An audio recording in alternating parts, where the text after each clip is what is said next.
Olá pessoal, meu nome é José Lucas, eu sou professor de matemática aqui na Universidade Federal de Campina Grande, UFCG, e neste vídeo eu quero resolver algumas questões aqui com vocês sobre derivadas das funções trigonométricas. Já adianto que neste vídeo não vou falar das trigonométricas inversas, nem também vou aplicar a regra da cadeia nessa temática. A ideia é que sejam vídeos separados. Então fiquem atentos que em breve vai vir aí um só sobre regra da cadeia e outro só sobre derivações das funções trigonométricas inversas. A primeira questão que eu trago para vocês é uma questão padrão, né? Determinar a derivada das funções dadas. E aqui no item A eu tenho a função y igual a menos 10x mais 3 cosseno x. Então como é que a gente resolve, né? A derivada dessa função y, a gente sabe que a derivada da soma é a soma das derivadas, então como a derivada de menos 10x é menos 10, e a de 3 cosseno x, como eu tenho uma constante multiplicando a função, então eu posso repetir a constante, né? E aí eu derivo cosseno de x. A derivada do cosseno é menos seno. E nós vamos ter exatamente que a derivada de y vai ser menos 10, fazendo a relação de sinal, menos 3 seno x. Ok? E aí, continuando, né, a nossa continha que está aqui, temos o item B, ok? Que vai seguir o mesmo padrão dessa anterior que nós já temos aqui. Então é o seguinte, eu quero derivar essa função que está aqui para a gente, né? 3 sobre x mais 5 seno de x. E aí, o que é que vai acontecer, né? Para a gente calcular essa função, mesmo esquema da anterior que nós já tínhamos ali. Então, eu vou derivar cada função de modo separado. Só que quero convidar você a observar que essa função aqui, 3 sobre x, eu posso ver exatamente como sendo 3x a menos 1, tá bom? Justamente porque o x está no denominador. Então, por esse motivo, quando deriva isso, vai dar igual, né? O 3, que é constante, sai. A derivada de x a menos 1, você vai lembrar de subtrair mais 1 no expoente, vai ficar x elevado a menos 2, sobre não, o menos 1 estava no expoente, desce. Como ele desce, pessoal, no final das contas, o menos vai aparecer aqui na frente do menos 3. E você pode, inclusive, reescrevê-lo assim, ó, menos 3x ao quadrado. E vai ser assim que nós vamos escrever. Então, eu vou colocar aqui menos 3 sobre x ao quadrado. A derivada de 5 seno x, a constante eu repito, e vamos lembrar que a derivada do seno é o cosseno. Então, está aqui a derivada, tá bom? Agora, a próxima letra, eu tenho aqui y igual x ao quadrado cosseno x. Muita gente, na pressa, faz algo do tipo 2x cosseno x. Mas, ou então até lembra, né? A derivada do cosseno é menos seno. Então, bora colocar. Mas isso aqui está errado, né? Porque nós temos duas funções, ó. A primeira função que eu tenho é essa daqui, e a segunda função que eu tenho é essa daqui. E nós temos o produto entre elas. Então, quando eu tenho um produto entre duas funções, nós vamos ter que utilizar a regra do produto.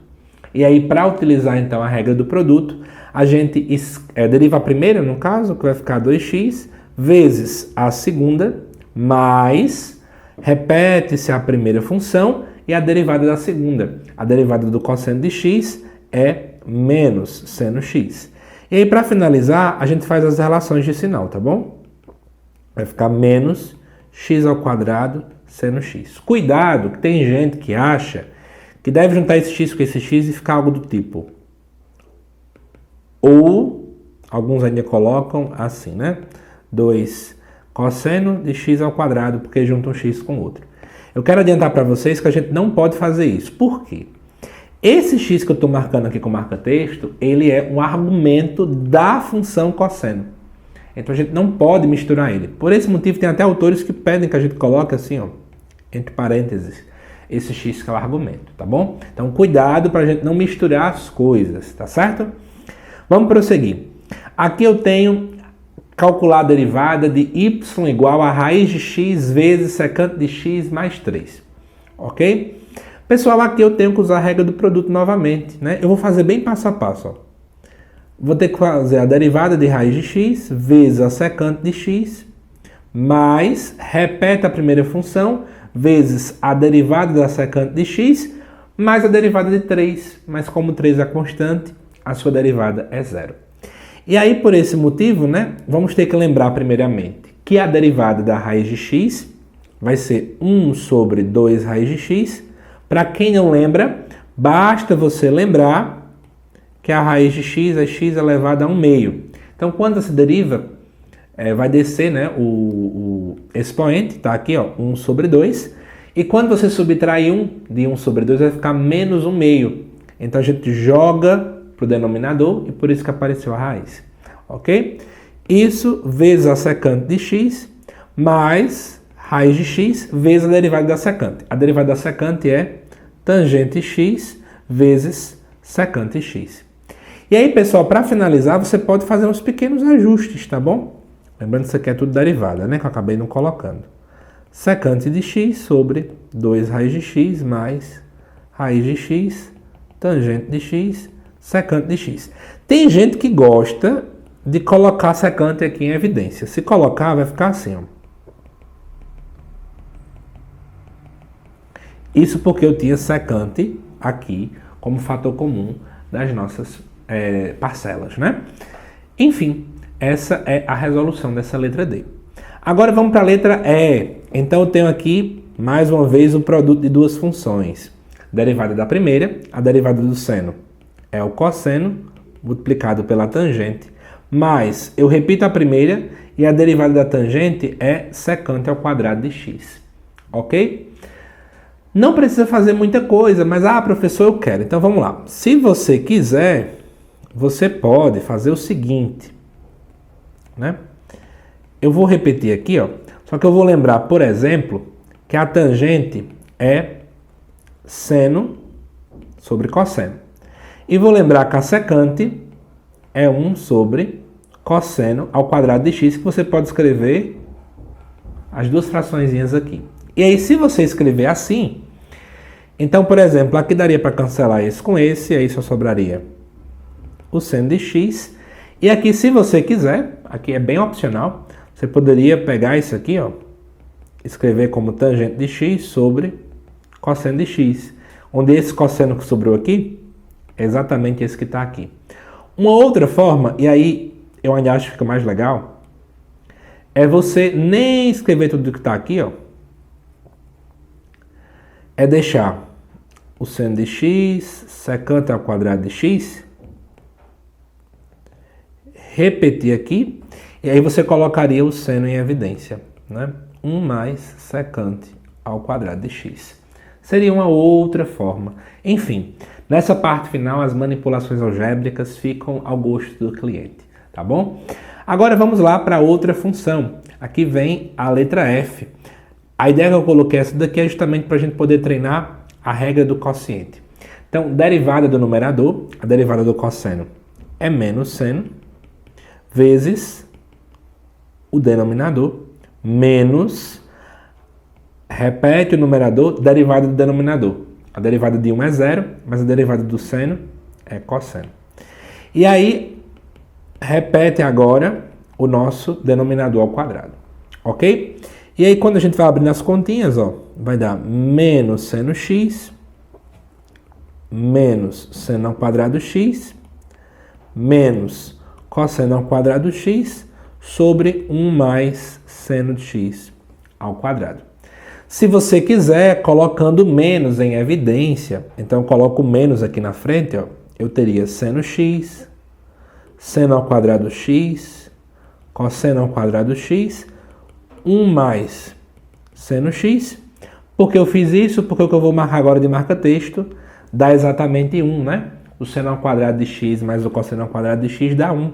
Você poderia escrever, vou colocar 1 na parte da frente, né?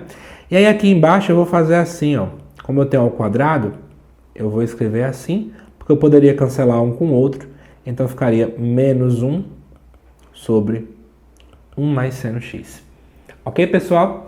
Sempre é interessante nas questões você tentar, obviamente, fazer a maior simplificação possível. Depois temos outra, agora é uma derivada em relação a t, mas é a mesma ideia. A derivada de s, vamos lembrar que a derivada da tangente é a secante ao quadrado, nesse momento agora é de t, menos a derivada da exponencial é a própria exponencial. Então, já deu para ver que deu para concluir facilmente. E aí, por fim, eu trago a seguinte questão. Uma questão mais para a gente poder pensar, mas que adianto, não tem a menor dificuldade. Calcule as derivadas de ordem 2024 dessas duas funções que estão aí para vocês. Primeiro a função seno, segundo a função cosseno. Vamos observar o que vai acontecer? Eu vou escrevendo as derivadas aqui embaixo. F' de x, que é a derivada do seno, é cosseno. F duas linhas, derivada do cosseno, menos seno. F três linhas, que é a derivada do menos seno agora, vai ser menos a derivada do cosseno, que é cosseno x. A derivada de quarta ordem, então vai ser menos a derivada do cosseno, que é menos seno.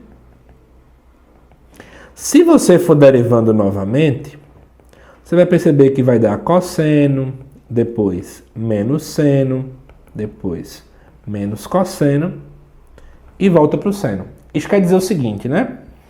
Ó, quando eu tinha derivada de grau 0, derivada de grau 1, derivada de grau 2, derivada de terceira ordem, quarta ordem, quinta ordem e assim sucessivamente. Observe uma coisa legal. Quando deriva esse número 4 por 4, dá resto 0. E é exatamente o mesmo valor que aparece aqui, ó. Quando tu pega o número 5 e tu divide por 4, né? Porque é de 4 em 4 que se repete, o resto é 1, né? 5 dividido por 4 dá 1 e resto 1.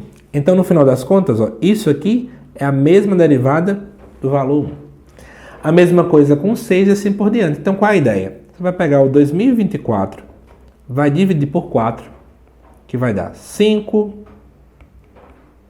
E o 24, que eu vou descer todo aqui, quando eu divido por 4, dá 6, então é resto 0. Então, portanto, 2024, quando eu penso a derivada, né, de f de ordem 2024, vai ser a mesma coisa que a derivada quando o resto é 0, que é o próprio f de x, que é igual ao seno de x. Agora vamos observar o que acontece com a minha função g de x. G' de x, a derivada do cosseno, é menos seno. G duas linhas de x é a derivada de menos seno x, que a gente sabe que é menos cosseno x. Agora, G três linhas de x é a derivada do menos cosseno de x, que é seno x. Agora, derivada de quarta ordem, né? Então, cosseno x. Pessoal, pode verificar que vai dar a mesma coisa da anterior. Repete-se de 4 em 4, né? Então, como 2024 dá resto 0, então a gente sabe automaticamente que a derivada também de ordem 24, né, da função g vai ser a mesma coisa que a própria g, que a gente sabe que ela é o cosseno de x. Então essa é uma questão para a gente poder pensar mais um pouquinho. É bem interessante resolver esse tipo de questão também, para que a gente possa aguçar, né, nosso raciocínio lógico também das questões que aparecem para a gente, tá bom? Pessoal, espero que vocês tenham gostado dessas resoluções. Deixe sua curtida também, né? Se inscreva aqui no canal e dou uma dica, né? Vá maratonando os vídeos, tem muito vídeo aqui, tanto sobre limites quanto também sobre derivadas, para tornar aí a sua trajetória em cálculo 1 mais leve possível, tá certo? Aguardo vocês nos próximos vídeos aqui do canal. Até mais!